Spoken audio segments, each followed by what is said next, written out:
Luke chapter 4 verse 18 reads, "The Spirit of the Lord is upon me, because he has anointed me to bring good news to the poor.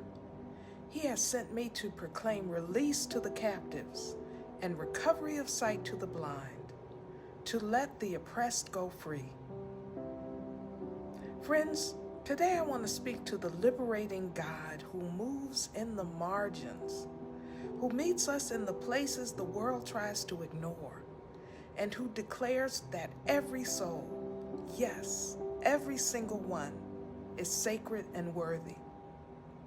Womanist theology reminds us that God doesn't just see us, God sees through us.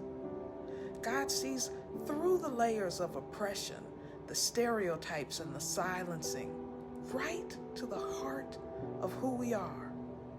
Our God is the God of Hagar, who cried out in the wilderness when the world discarded her, and the God of the persistent widow who demanded justice, even when no one else cared to listen. And here's the good news. God doesn't just see us in the margin, God works through us in the margins. That's where the Spirit shows up. Jesus didn't begin his ministry in the halls of power.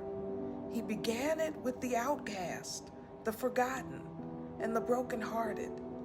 He didn't simply speak to the comfortable. He walked with the weary and stood with the oppressed. This is a God who flips the script.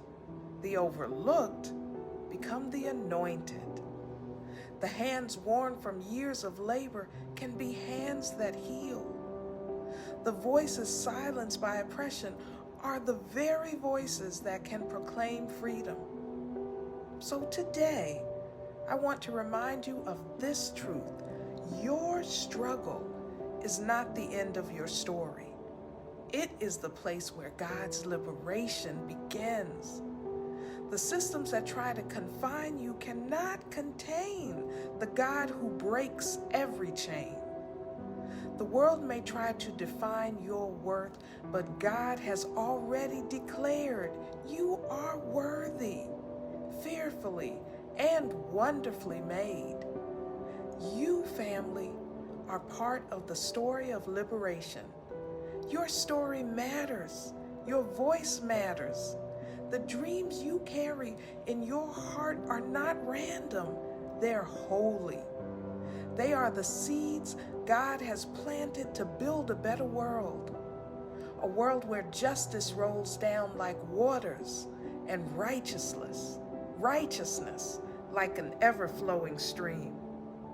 And here's the challenge. Will you trust God's liberation? Will you step into the fullness of who you are, even when the world tells you you're not enough? Will you fight for freedom, not just for yourself, but for those who cannot fight for themselves? God is calling us to be co-creators in the work of liberation, to stand boldly in the truth of who we are, and to trust that even in the wilderness, God is with us. Because where the Spirit of the Lord is, there is freedom. So walk boldly, live freely, and love fiercely. God's liberation is here, and it begins with us.